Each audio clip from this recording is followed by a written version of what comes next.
right, everybody, welcome to another edition of Kiwanis Connects. I'm Aaron Phillips, anchoring things down here in Virginia Beach. There's Doc Val, as always, driving around somewhere in California to get an internet connection. My dear friend Doc Val, how are you today? Aloha. I'm doing really well. This day started out at 4 o'clock in the morning and Oh, it's no. just rolling. Oh, So my God, I'm glad to 4 be a.m. here. And that's 4 a.m. Pacific time, right? 4 a.m. Pacific time. At least 7 a.m. Eastern time. I was on my way to my Kiwanis meeting, so at least that was a normal schedule.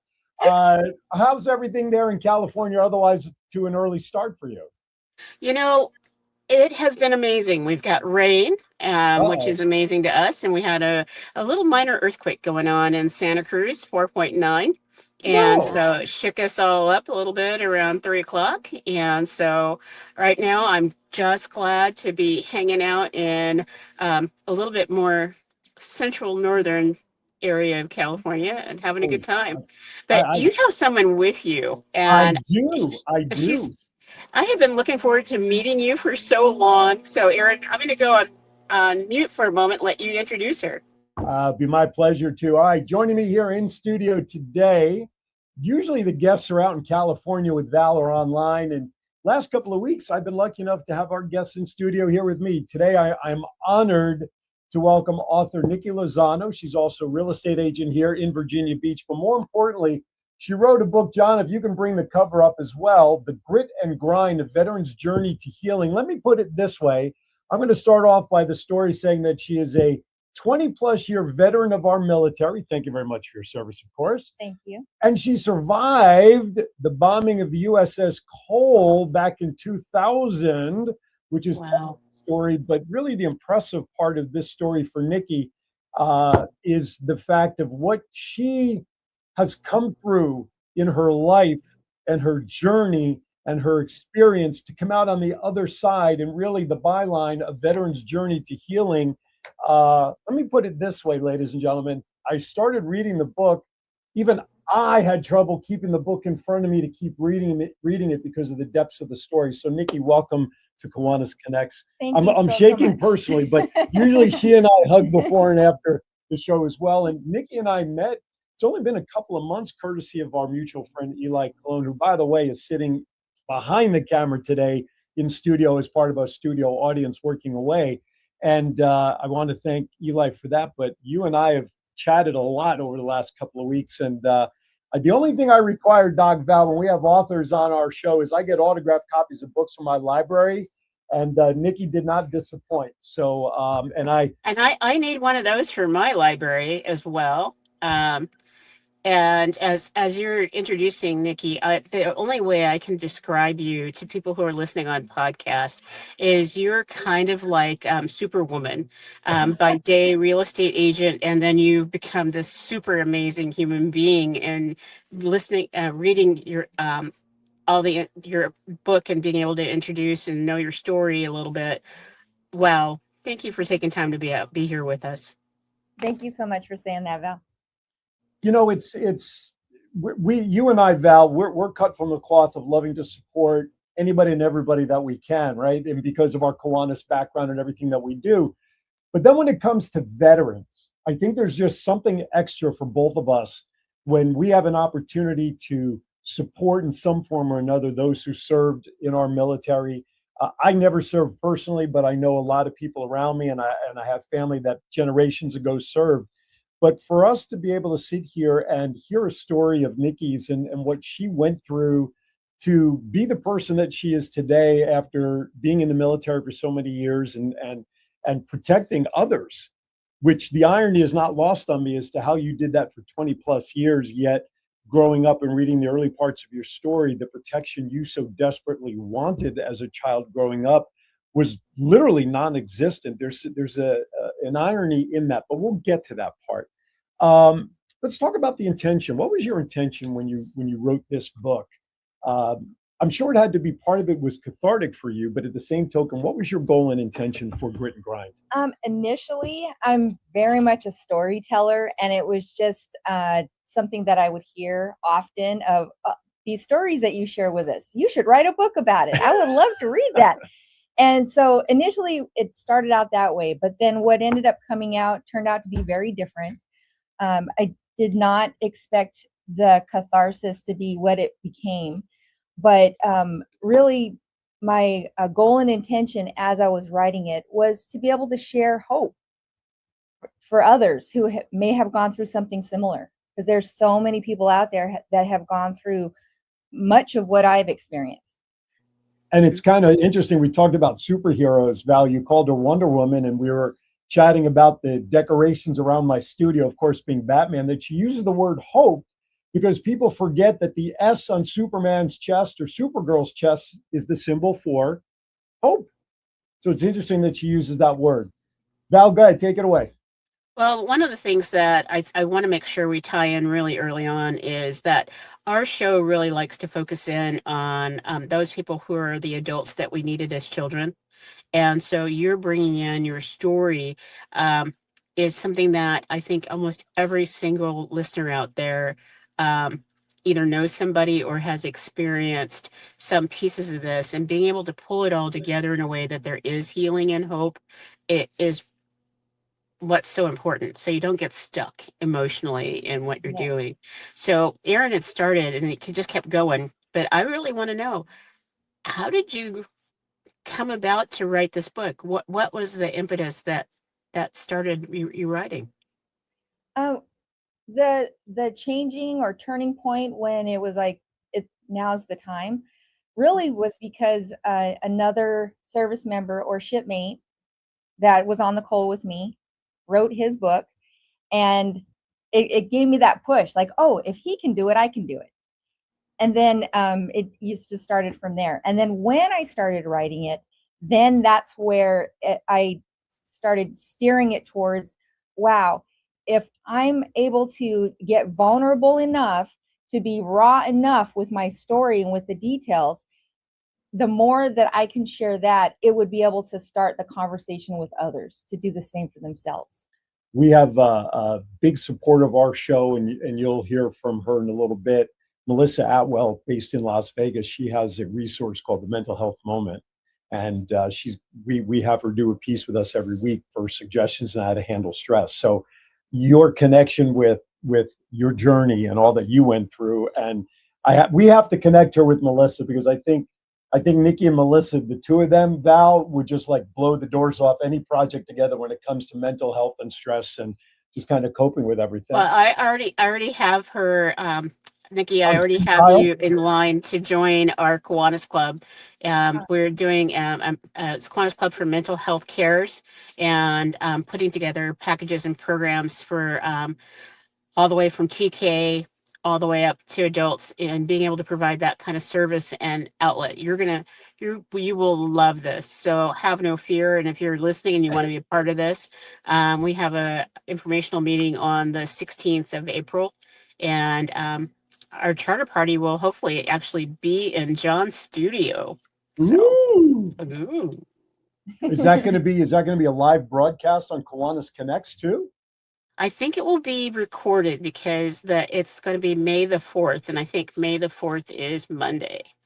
It's also my wife's birthday. Anyway, and Yes. of course, May the 4th be with you. All those other Exactly. wonderful things. Exactly. And that's why we're putting it. It's like we want it to be one of those memorable times for everybody. So May the 4th will be it. So, but as we're talking about this, it's just like, there's one thing to dip into your emotions, but when you went so deep into your experiences, did you have a support system while writing this, or did you just go with it? Yes and no. So my cousin, who is the editor of the book, she was my number one support system throughout and sounding board. But then I leaned a ton on, I call them my mental health and self-help tribe. But and I speak about all of those folks in the book, but I leaned on them pretty heavily because it was a difficult book to write. But I say yes and no because a lot of the people in the book, which is why I chose not to name names, they're very close with me still. And while it was something that I felt like it was time to write about, and I wanted to share my journey, they very much did not want theirs shared. Absolutely. Interesting. I asked her before we went on the air because, I wrote a book and I had to use a ghostwriter because if I sat down to write my own book, it would be done in 3 pages in like stick people form and comic book form. But Nikki didn't necessarily use a ghostwriter. She was able to pen her story. She talked about her cousin who helped edit the book, but you shared that she did help draw some additional things out of you for the book, which is sort of like what a ghostwriter does. What was that process like for you to think you had every detail down for whatever section of the book, and then your cousin says, "What about this? What about this?" What was that like for you to go through that deeper with her? It was so helpful. So her name's Tanika Lozano, and it was so helpful for being able to get that outside input of, she was there for some of it, but quite a bit of it she was not there for. And so for her to be able to give that viewpoint of what an audience member or a reader Outside the forest kind of thing. Yes, would take, and the questions that she would ask really did help me to really hone in on some of the details. And like I had shared with Erin before we started recording, she helped me fact check a lot of the timeline pieces as well, and with family members, and so all of that. Seeing it was not only helpful, but it helped to bring out the story that it's the final product wouldn't be what it is without her help. Truly. Absolutely amazing. And it's good to have someone that's at 10,000 feet, but still can see you Yes. and being able to help you move forward. And so as you're doing this, one of the things that you uncover in parts of your story actually talk about some of the things that you went through as a military person. Did you find that that put you at odds with some of your friends, or how did that work out when you being able to publish this? That part, actually, I didn't find that. I didn't find a lot of resistance from friends. I was not the only crew member on board. We're all still very close, and they were as supportive and encouraging as I could have hoped, and Wow. and still are. And so that part, I would say 100% supportive. And it's important for us to never forget that it happened. All of the families that were affected, and how many crew members were on board? It was 305 at the time. Okay. And we lost 17. Okay. And then 40 more were injured. Wow. Okay, on that sombering note, we're going to step aside for our first break of the show. We figured that'll give us a good point to kind of go, okay, let's recollect ourselves. You're watching Kiwanis Connects. When we come back, we're going to recap what else we have planned for the show today. We do have one live announcement I need to make on behalf of the Chesapeake Kiwanis Club. But more importantly, listen to our messages for our sponsors, because without them and you, this show would not be on the air. You're watching Kiwanis Connects. We'll be right back. Hey, everybody. Aaron Phillips here from the Kiwanis Connect show. Are you trying to recruit for new members? Do you have a huge event coming up that maybe is your biggest fundraiser of the year? But you need to do something different to let people know that it's happening. The same old gives you the same old routine and results. Well, we've got an idea for you. The Kiwanis Connect show offers the opportunity to have customized commercials created to help your club get your message out. And you know what? One of the extra wonderful points of this opportunity is we provide it as a fundraising opportunity. For every $50 donation for the commercial goes to the Rose Float Kiwanis Club. That's right. The very same Rose Float that we see on television every New Year's that represents Kiwanis International will now be supported by these Kiwanis Connects commercials. So, if you want more information and get involved, just drop us an email at KiwanisConnectsInfo@gmail.com. That's KiwanisConnectsInfo@gmail.com. Get your 30, 60, or 90-second customized commercial today, and let's help the Rose Float Kiwanis Club continue to plant its seeds for success. The Centennial Internet Kiwanis Club is pleased to announce that we are currently accepting pre-orders for the newest manufacturing run of the giant 8-foot-high Kiwanis logo inflatables. New this round, we're accepting orders for Action Club, Circle K, Key Club, and Kiwanis designs. At $625 per unit plus shipping, these inflatables are easy to set up, display, and store. You can order them online at centennial-internet.club today. Sometimes I'd like to smack old age right in the kisser. Ow! I always get the best parking spot. I think she needs a little more help. Monday? What I really need is a boyfriend that can drive at night. I can make a fashion statement out of anything. I will be fabulous. I have a little crush on my pharmacist. With Comfort Care at your side, you can live your best life possible. We know families can't be there 24/7, which is why we can help with as much or as little home care as you need. From medication reminders and meal prep to everyday chores and errands, so you can live in your own home on your terms. I wouldn't let aging stop me from being me. Call Comfort Care now and let us create your personalized care plan and find the perfect caregiver match. Can you show that number again? She was texting. Together with Comfort Care, you can both live your best life possible. Hey, welcome back to Kiwanis Connects. Thank you for making us part of your Friday routine. As always, Doc Val out in Cali and our special in-studio guest, author, veteran, and real estate mogul here in Virginia Beach, Nikki Lozano joined us. She wrote a book called Grit and Grind, Veterans Journey to Healing. John, if you please quickly bring up the Chesapeake Kiwanis flyer real quickly. That too. That's her book. By the way, that's available on Amazon, correct? Yes. Okay, we'll get to that. And thank you very much. 47th Annual Shrimp Feast, Kiwanis Club of Chesapeake, Thursday, May 14th. From 4:30 to 7:30, there's a QR code right there on your screen. You can click on that, whether you're in the area or just want to make a donation to support. This is the Chesapeake Kiwanis Club's biggest fundraiser of the year. You can see all the sponsors that are listed there. And if you look at the second line, second from the left, you'll notice a voice logo on there. That's right. I'm proud to say that I'm sponsoring it for the second year that I can. This is the 47th annual. So if you want, it's all you can eat shrimp and barbecue. Beverages, beer and wine, coleslaw, baked beans, hush puppies, music, vendors, the whole shebang. Check it out if you're in the area. We'd love to have you down joining us for that. Thank you, John. Appreciate it. Now let's get back to Nikki. Well, Aaron, before you jump in, yeah. I think this Kiwanis Connects logo should be on there because we do really good commercials and spots for them.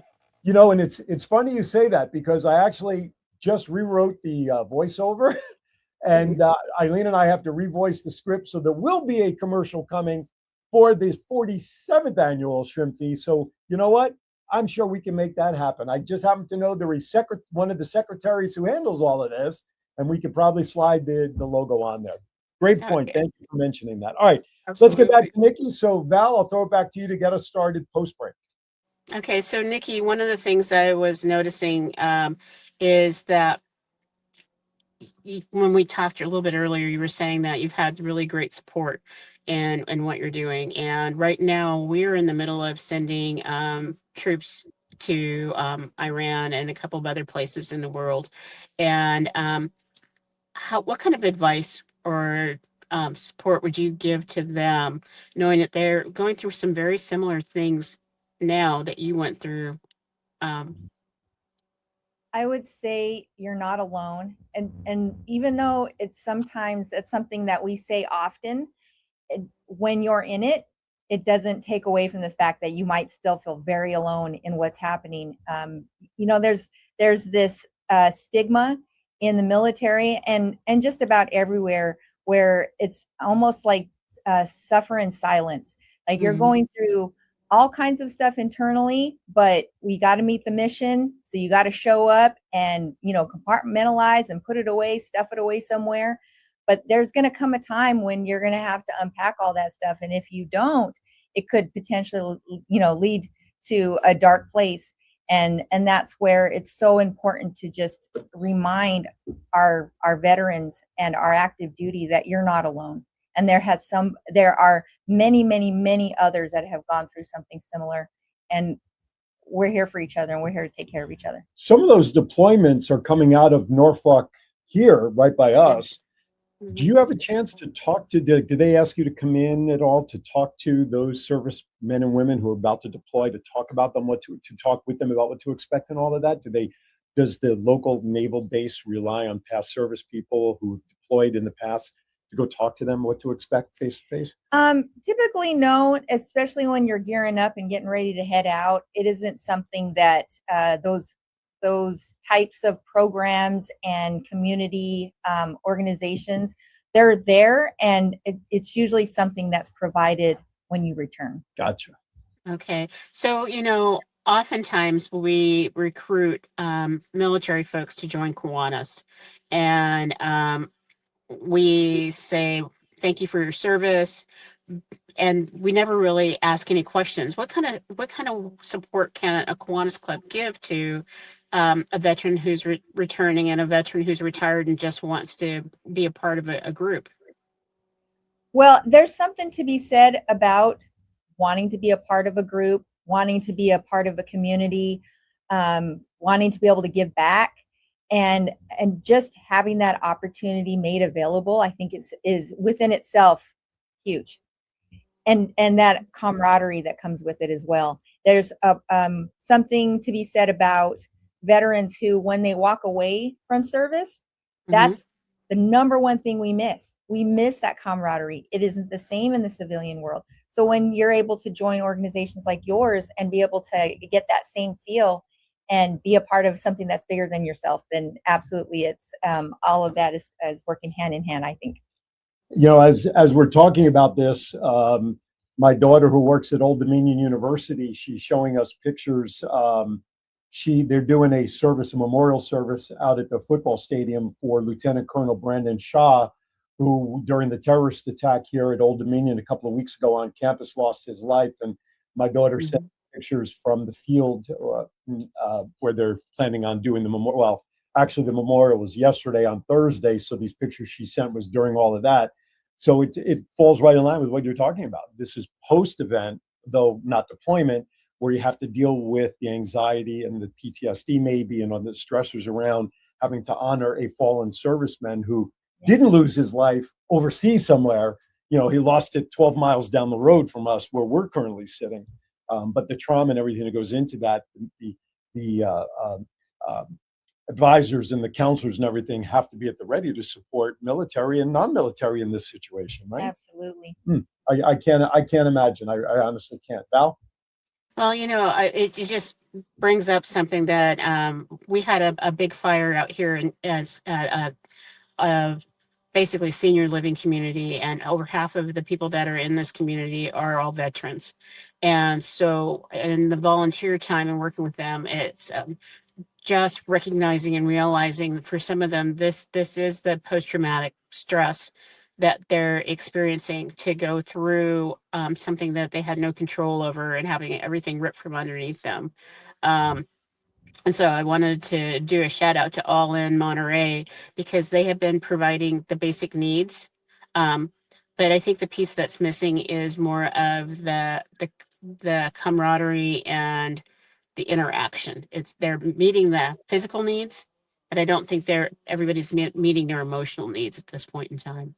So that's what I think, Nikki, I see you sharing with us, is that there is that full person that has to go through the recovery. Yes, absolutely agree.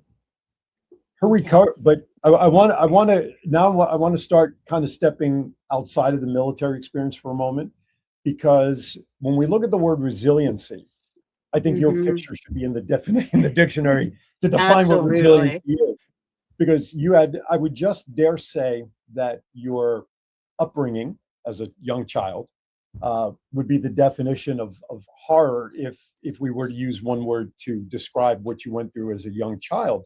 But how did that experience sort of put you into framework to go into the military? I mean, you talk about resiliency to go through what you battled as a young child, to then make the decision to go into the military and double your resiliency that's needed to then culminate in having to rebuild from the events of the bombing on the Cole. I mean, how do you describe that? How can you take what you experienced as a young child to then take it with you into the military, to be the disciplined, terrific soldier that you were, to be on this side now helping others cope with all of that? Talk us through that if you can, because if you can't even put it in words, I mean, it's unfathomable to think about it that way, but I want to learn. Well, the interesting part is that's not where my head was at. At the time, I was homeless. I was living with a cousin of mine that was in Section 8 housing, 15 years old. And so really the military was a way out. It didn't even cross my mind that I was walking into something that, where it would also be difficult and have its own challenges. It just, for me, it was a way out. I was, in a sense, running. And I think that so many military, I've heard it time and time again, talking through, people that I went to boot camp with, and then throughout my career that I served with. Most, if not, like I would say a grand majority, they're all trying to get away from something. Absolutely. It could be, they're just trying to get out of a bad situation. They're trying to find some footing, find their next step that they don't know which way is headed, but this is an opportunity. So I think there's something that can be said about that as well, where I wasn't looking at it from that perspective. It just kind of happened that way. And in some way, what I experienced as a child prepped me for what was coming. It sure did. And that's one of the things that I think most people don't realize is the rules that you're taught in the military about pack it away, we don't talk about this, we move forward, are the same exact rules that you're given as a child.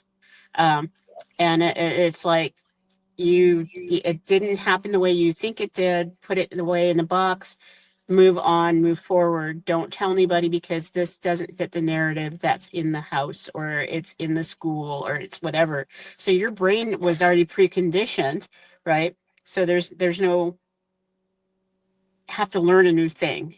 Does that make sense? Yeah, 100%. It was familiarity. I knew where I fit in that puzzle. I had been doing it.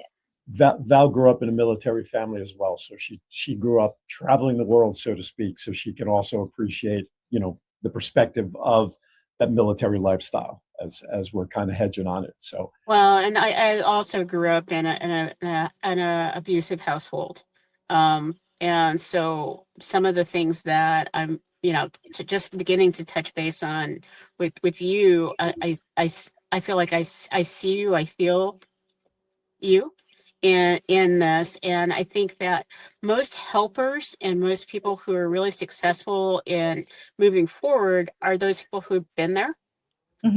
And we're the best ones that can reach out, because if we can figure out how to be thrivers, not survivors, but thrivers, and the resilience, we're the best ones that can be that adult for the kiddos and for those people serving that where we used to serve.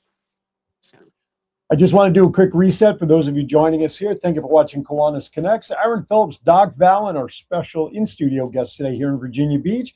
She is the author of Grit and Grind, A Veteran's Journey to Healing. Miss Nikki Lozano is joining us and talking about her experience, not only in the military, but what transpired in her early life to get her into the position she is today as a great inspiration and motivator for resiliency.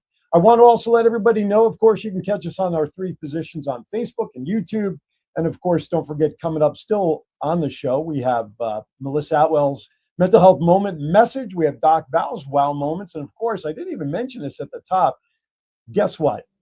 No bad dad jokes today. Yeah. April Fools. That should tell you what our theme of jokes are.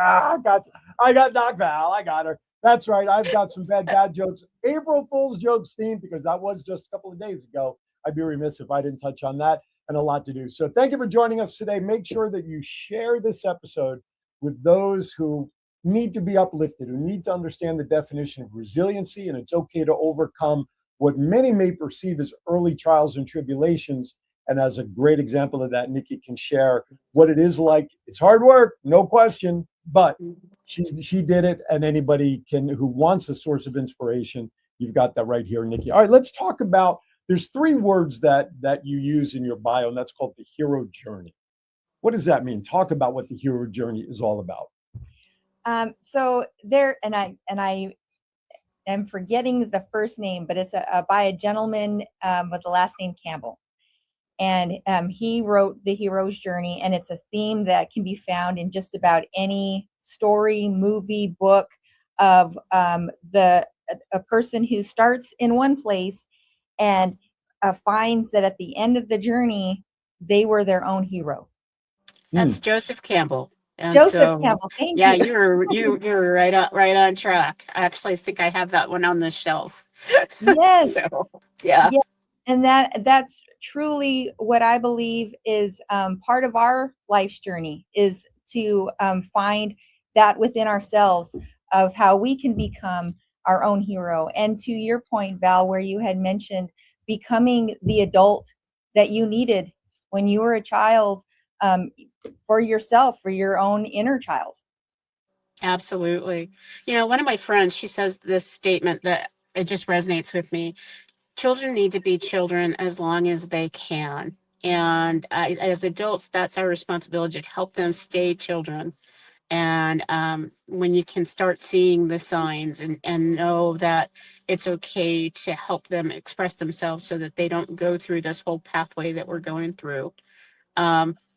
And so as you're looking at your book, um, and talking about your early childhood, um, I am not to the point where I understand. Did you end up being homeless because of those issues?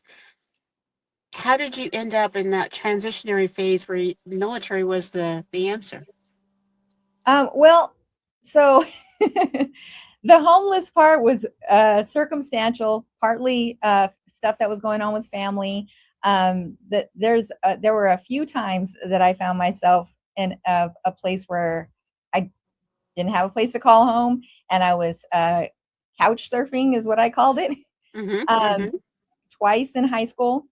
And where that all came about, we were rubbing two nickels together to try to make ends meet, and I was doing my part at 15, paying rent, so we could stay living where we were living. And at one point, circumstantially, we didn't have enough, and so I ended up living in with friends, with family, and then it happened again. And throughout that time, I have been working since I was 15. I've held a job or multiple jobs, and during that time frame was when it was like, okay, the military. I'll have a place to live, and I'll get food, and I'll get paid. So that's where that seemed like, okay, this is a no-brainer.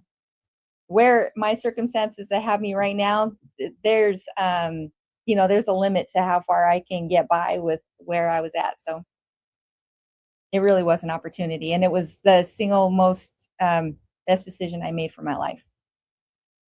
When did you get into the military? When did you enter in? It was in 1998. Okay. I was 2 years out of high school, so I was 19. Yeah, exactly. I mean, the more I hear the pieces of this, it's just, I mean, I barely remember, like, at the end of high school, just trying to remember, like, what cartoons were wrapping up on a Saturday. You know what I'm saying? I mean, it's just absolutely nuts. Because we mentioned the USS Cole, and I don't mean to digress off of what we were just talking about there. I'm sure there are plenty of listeners out there that, quite frankly, want to hear maybe some of that day.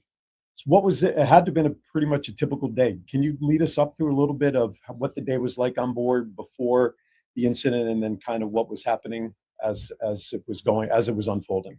So I would say that it was definitely not a typical day, and I don't go into details operationally with what led us there in the book, mainly because at the time I was E4, and my leadership, where it was at that point, we weren't involved in why we were there. But it was the only time that a ship was ordered to go outside of their battle group to go do a refueling.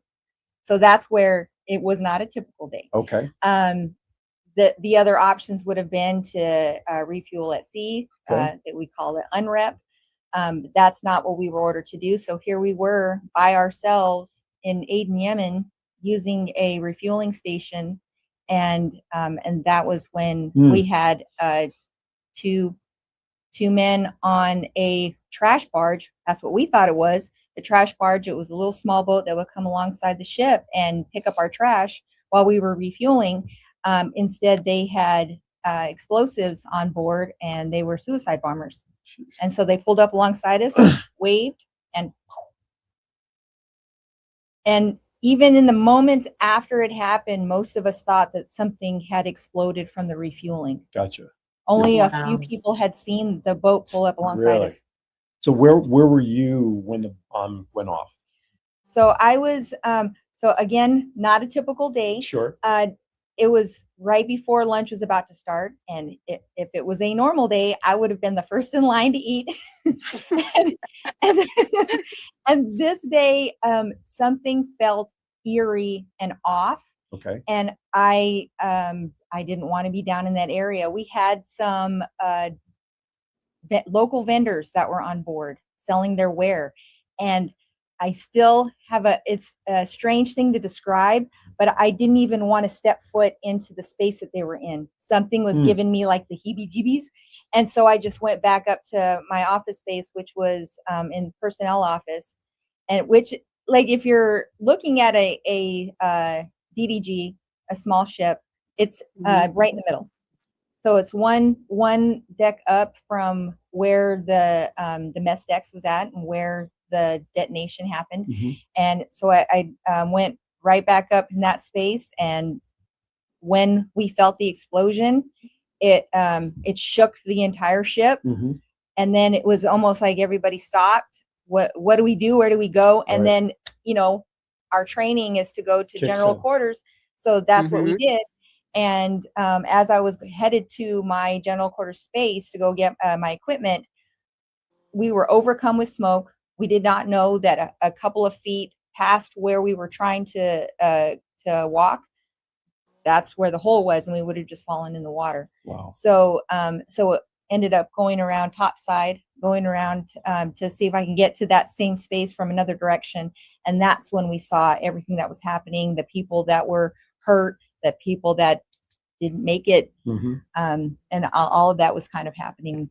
So you were not injured you were not physically injured. I was not. Okay. That I wasn't sure about that. I did not know if you were physically injured with the incident as well. Suffice it to say, it took quite some time for those that were on board to sort of understand what was happening, to see what was going on. And then at that point, once you guys identified that it was a bombing and not just somebody's bad taste on lunch, that, like you said, now your training kicked in and you guys took care of what needed to be taken care of. Everybody responded. It was damage control response. It was medical response. Everybody just came together. Converged. And yes. It's like when you're in a crisis, everybody just does what they need to do. It's not until the crisis is done. Yep. And I always call it like the breaking the fingernail moment. It's it's not that we just put out a fire and that we've just saved lives. It is, oh my gosh, I just broke my fingernail and my whole world crashes down because all of a sudden I have a time to be vulnerable. So. Absolutely. All right. We are up against our second break and final break of the show because we still have a lot to cover, a lot to do. Finish up with Nikki, talk about where people can get the book and reach out to her if you want someone, at least in the local area, to be a guest speaker at your organization, because we do have to get her to the Chesapeake Kiwanis meeting, right, Eli? To become a member as well and speak and share her story. But where you can get the book and be inspired by this lady's journey would be the understatement of the day. And we have bad dad jokes, and we have Melissa's moment, and we have Val coming up, and we have a commercial right after this. If you want attention, you need more than an ad. You need a presence. Welcome to WWDB TV, your internet streaming TV station built for business and people. We create high-impact commercials and video podcasts with pro production. Then we help distribute your show where audiences already watch and listen. Your brand, your story. Broadcast ready. On streaming, on social, and beyond. Ready to be seen? Visit www.dbtv.com and book your production today. Sometimes I'd like to smack old age right in the kisser. I always get the best parking spot. I think she needs a little more help. Monday. What I really need is a boyfriend that can drive at night. I can make a fashion statement out of anything. I will be fabulous. I have a little crush on my pharmacist. With Comfort Care at your side, you can live your best life possible. We know families can't be there 24/7, which is why we can help with as much or as little home care as you need. From medication reminders and meal prep to everyday chores and errands, so you can live in your own home on your terms. I won't let aging stop me from being me. Call Comfort Care now and let us create your personalized care plan and find the perfect caregiver match. Can you show that number again? She was texting. Together with Comfort Care, you can both live your best life possible. All right, welcome back to Kiwanis Connects. Thank you very much. As always, the favorite spots on this show are Comfort Care. Everybody loves those spots, so we're glad that everybody enjoys them. All right, special in studio guest Nikki Lozano, author of Grit and Grind, a veteran's journey to healing. But she's more than an author. She's a successful real estate agent here in the Virginia Beach area. Why don't we spend a few seconds? Why don't you share what you do for real estate here in Virginia Beach and beyond? Well, I'm a part of Iron Valley Real Estate Hampton Roads, and I'm on the team, the Foundry Group. I'm their listings manager and also realtor. And yep, I love working with veterans. She's a veteran. She's a veteran's veteran. People helping people. There you go. Excellent. Well, that's good. So give some contact information if people want to reach out to you, whether to speak about your book and your story or real estate, whatever it is. Let's give some contact information and where people can find the book, more importantly. Yes. Well, you can find Grit and Grind on Amazon. And then also, thank you for that. And then also, if you're looking to get in contact with me, I'm on Instagram, Nikki Lozano. I'm on Facebook, again, Nikki Lozano. Feel free to message me anytime. And then if you're looking for real estate needs, same thing. Message me, get in contact with me, and put me in the game, coach. I'm ready to help. There you go. So spell your last name, because that's what we're going to need on the crawler. Can you spell your last name when we're looking for you? Last name Lozano, Lozano. Perfect. It's right on the screen. I don't know if you could see it, but it's right on the screen below me here in the blue bar. You've got my name, but you got Nikki's name right there. And if you can't find it under Nikki, the official formal name, as is written in the book, is actually Nicole. No H. No H. Nicole. But she goes by Nikki, as you see there. N-I-double-K-I. All those K's makes me think of Kiwanis Connects. Kiwanis. Anyway. But I wanted to make sure that for those people who are driving and listening, that they looked for your name correctly, because the first time I looked for you, it's not a site I would want to have anybody who's looking for something PG or less. So I wanted to make sure I didn't have that. Thank you. So just let you know. So we want to spell it correctly. And then the other part is, like, when we talk Kiwanis, before you join Chesapeake, because you're not a Kiwanian yet, I would love to invite you to be a sponsored member in our mental health club. We need 15 brand new members to make this work. And I think that you and Melissa will so jam together. And so once you join our mental health club and we form, then join the Chesapeake Club and move forward. But we need you. We really need you. That would be phenomenal. By the way, if you go on Amazon.com, you can simply search Grit-Grind-Veterans-Journey. Anyway, just go on Amazon, type in Grit and Grind, look for Nikki's name. Book is available there for $17.99 in paperback edition. Do you have any inventory at home or anything, or is everything through the website? I do have inventory at home. So if somebody wants an autographed copy, a little something, you can contact her direct to get an autographed copy like I got. Of course, I got mine personally hand delivered by Nikki. So you can check it out and do all of that as well. But I'm sorry, I digress. I want to help her so bad. I just want to spend every opportunity I can talking about where to get her book and get her into coming to a theater near you. That's a good question. Let me ask you a silly question real quickly. If a movie were made about you, who would you like to see star as you telling your story?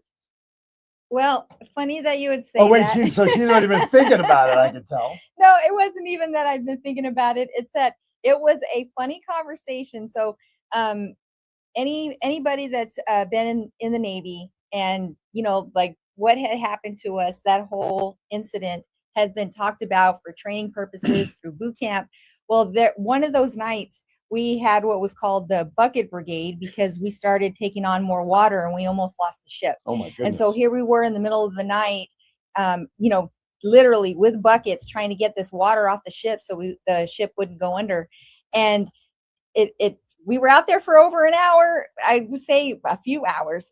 And while we were out there doing this, that was one of the goofy conversations that came up. Who do you think should play us in the movie? And it's funny that even in crisis, and even when there's difficult moments, have a little laughter. Yes, there's. So who did they select for you? So who did you want? At the time, it was Drew Barrymore should play. That's who I was literally sitting here thinking about. I could see that. Oh my gosh, that's exactly who I was thinking too. That is funny. Get Drew on the phone, will you please? Have our people call our people. Wow, but it's interesting how you say that in a moment of heightened crisis like that. Here you are taking 60 seconds, whatever it is, to have a lighthearted conversation. Whatever. I would not, in that instinct, man. I guess you guys needed to do that at that moment. That was what was called for. I'm just still so enthralled with her story. I could sit and listen to it all day long, because the human interest side of this, quite frankly, hopefully none of us should ever have to experience. But to hear someone go through it and how she dealt with it, and you're still dealing with it with such grace today because of your book and how you tell the story, and you're very matter of fact of sharing your background and being on the ship that day, what could have been from a military standpoint the worst day possible for you to experience, on top of the worst days that you experienced in adolescence. Quite frankly, I just don't know how you're here talking about it today. I got to imagine there had to have been some very dark moments in your life where I'm sure you kind of questioned why and how can I do this, but yet here you are today being the shining light and example for others. I'm just so impressed and in love with you and your story that I just can't. There's a Yiddish word, it's called kvelling. It's kvelling, where you just kind of just want to do. All right. I call it fanboying. So you're like, I sometimes get that fangirl thing going. Yes. And so like it's so understandable. Absolutely. Very sweet. All right, let's move on to our last few items before we wrap up with Nikki. So let's hear from Melissa Atwell, our mental health moment tip from Melissa. Take it away, Melissa.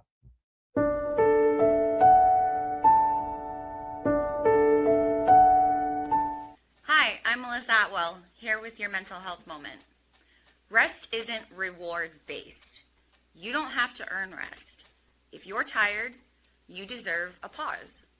When your body's tired, your mind can't function. So listen to your mind and listen to your body. Remember, take a moment for your mental health.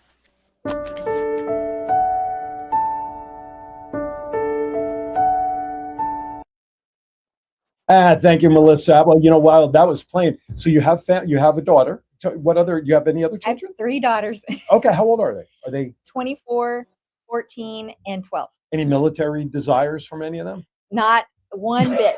And I can't blame them. Their dads are both either active duty or retired. Okay. And yeah. I was like, no, don't do it. Don't do it. What do they think of your story? How much of your story? I presume your eldest probably knows most of your story, or do they? What's their thoughts on your story? So my eldest, she hasn't read the book yet, and she'll read it when she's ready. But because of some of the stuff that I was modeling for her, not in the best way, she has a very different viewpoint of it, and rightly so. She got a very different version of mom in my younger years. Mm-hmm. So I think that might take some time. And then my younger ones, I don't, and I told them, you can read it, but I don't know if it's kid material right now. Probably not. Yeah. So there might be some time before that happens. But we do have open conversations about things. And I love that we have that, where we can have, they feel comfortable too, to be able to have open dialogue about just about anything. But as far as the book in particular, Haven't crossed that bridge yet. and you Yeah, know, and I'd say that bridge does not need to be crossed for quite a while. Yes. Because in John being mom, there's all those pieces. John is asking in the chat room, when is your birthday? My birthday's September 7th. Oh, that's near John's birthday, and then he calls you a squid. See, that's it's not chief, John. We're not talking to chief yet. What was your title in Senior chief? Senior chief. Well, we have a guy back in Vegas. His name is Thomas Glenn, but he also is Navy, and he's the two of them in studio when they would go at it before the wrestling show. I had a run. I just squids and Marines, and we carry you to the shore and all this other And stuff. the devil dogs. Oh, jeez. It's even continuing coast to coast. All right, Val, you ready for Val's wow moments? Sure, let's make it happen. All right, let's do it, John. So if John doesn't want to do an intro, he does not need to. What's that? But I got an introduction, so that's cool. I said we don't need an introduction, but I got one anyway. In this season of Passover and Easter that are coming up, one of the things that Kiwanis do best is show up. And so I want to do a shout out to multiple clubs that are out there. We have a club in the middle of Mississippi that put out 40,000 eggs last Saturday for kiddos to have that experience. Think about it, 40,000 plastic eggs and prizes. You've got Lincoln Foothills that is going to be having about 2,000 kiddos racing through. And if you've ever been to an Easter egg hunt, you know that it may take you 3 hours to put eggs out, and it takes about 3 hot minutes for it to all be done. And for them to go through the full range of emotions from elation, excitement to full out, they need to go and have a timeout.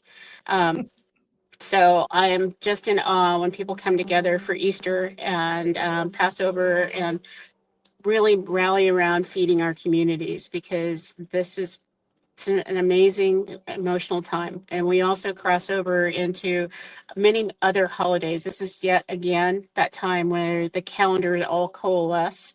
And so being observant of people and what their beliefs are and how they are impacted is really important. So that's my wow. Yeah. Well said. All right. It's time to wrap up, sort of. Of course, you did your homework. You have a bad dad joke ready for? She's like, she started laughing. She says, "Is that what you really want?" I said, "Yeah, every guest has to come on with at least one bad dad joke." So to get us started, the floor is yours. Okay. My kids love this one. It's kid approved. During Halloween, what did the monster say when he ate the ghost?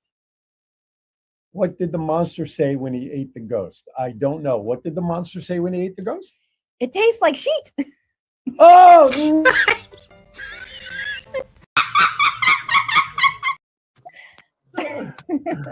Oh, I don't know if I want to even try to top that one.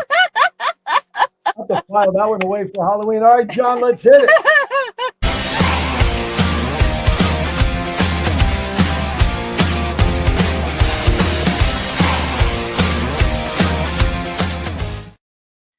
All right, here we go. April Fool's Day, bad dad jokes, no sheet involved whatsoever. What is a prankster's favorite toy, Doc Val? What is a prankster's favorite toy? Anybody? Silly string. Not as good as the first one. Hey, I can't help it if they keep raising the bar. No, I'm not done. How is April Fool's Day like a huge open mic night? How is April Fool's Day like a huge open mic night? Actually, I should qualify for this one. Millions of people go out of their way to demonstrate how unfunny they are. See what I tell you? Hey, April Fool's Day is the favorite holiday of which animal? What animal loves April Fool's Day? Well, it's silly goose, of course. Silly goose. Okay. All right. See, Val likes that one. See, usually one joke always knocks her off her chair, and that's all I strive for. All right. Okay. This one you have to think about just a smidge. Which day is the worst to propose on? April Fool's Day. April Fool's Day. Exactly right. What's one bone a prankster doesn't want to break on April Fool's Day? What's one bone a prankster doesn't want to break on April Fool's Day? They're funny Funny bone. bone. They're humorous, of course. Exactly. What's a skeleton's least favorite room in the house? Closet. On April Fool's Day? Good guess, but wrong. But I like that answer a hell of a lot better than mine. A skeleton's least favorite room in the house on April Fool's Day is the living room. I say we go with the closet. No, I'm kidding. I say we go with the closet. I like The closet. punchline. All right. What did the coffee? Why did the coffee file a police report on April Fool's Day? Because it got mugged. So that was I the know. Last one, promise. Yes. Last one, mercifully. Why don't eggs play April Fool's pranks? Why don't eggs play April Fool's pranks? They I don't want to get cracked up. Well, they might crack each other up, and that mercifully does it for this edition of Bad Dad Jokes. I should have just stopped with Nikki's joke, to be honest with you. I shouldn't even have gotten started. All right, real quickly, give contact information where they can find the book and people to reach out to you, please. Phone number 757-535-5832. You can find me on Instagram under Nikki Lozano or Ms. Nikki 7, Ms. MIZNIKKI 7, and then on Facebook under Nikki Lozano. And if you don't remember all of that, you can just drop us a message at kiwanisconnectsinfo@gmail.com. I'll forward all that information to you, or leave a message on our Facebook pages that you need Nikki's info. I'll be happy to respond and get it to you. All right, Doc Val, let's wrap it up. If you don't mind, take it away. You know, one of the things that I always love is having people who share their true stories, because when you share your story, there are so many people out there that go, wow, I think that I can do that too. And so thank you, Nikki, for giving people hope, and know that they will definitely be reaching out, because you have shared something that many, many, many people needed to hear. And so I hope that clubs will call you. I know that I got you for our mental health club, and I hope that everybody has a blessed Passover and Easter weekend. There you go. Thank you, Doc Val. Well said, as always. I hate following up on you because you always do the best closings. All right, couple of quick programming notes. Tomorrow on Aaron's Hour, I have a speaker and life skills coach, Sadiq Sahir, will be joining us. How he also fixed his life after being incarcerated for a while, and how he turned a new leaf to help others. And then, if that hour is not enough, from 11 a.m. to 12, 30 minutes later on local television, yes, I made it to local TV. I paid off the right people. Sky 4, Channel 4, 12:30 p.m. on Cox Cable Channel 4, the voice of 757. My guest this week, Tim Ritter. He is the co-founder with his wife, Angie, of the FFX Theater down in Virginia Beach, Family Fun Experience Theater. Great place to check out. That'll be on Saturday from 12:30 to 1. And if you missed the show, don't worry about it. I will upload it to Facebook on the same Facebook page, so you can watch that as well as any previous episode to your liking. All right, with that, everybody, thank you for watching. As always, be kind to everybody. Why? We are all we have. With that, I now take this show episode and say we are adjourned.